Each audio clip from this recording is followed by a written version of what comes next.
Hello guys, আসসালামু আলাইকুম। আজকে আমি একটা নতুন রেসিপি দেখাবো। সেটা হলো তেঁতুল দিয়ে কচুরলতি রান্না।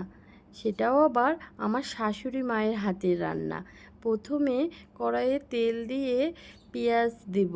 পেঁয়াজগুলো দেওয়া হয়ে গেলে হালকা করে ভেজে নেব।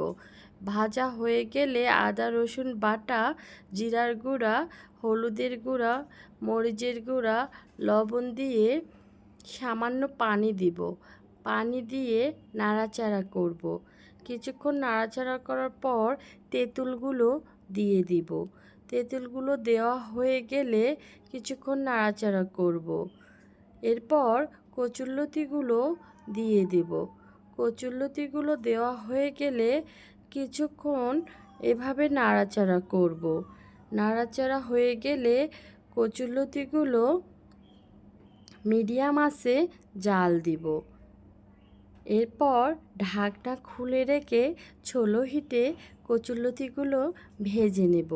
এইভাবে তেঁতুল দিয়ে একবার হলেও কচুরলতি খেয়ে দেখবেন, অনেক মজা। আমি প্রথমবার খেয়েই পাগল হয়ে গেছি। আপনারা একবার হলেও ট্রাই করবেন, অনেক মজা।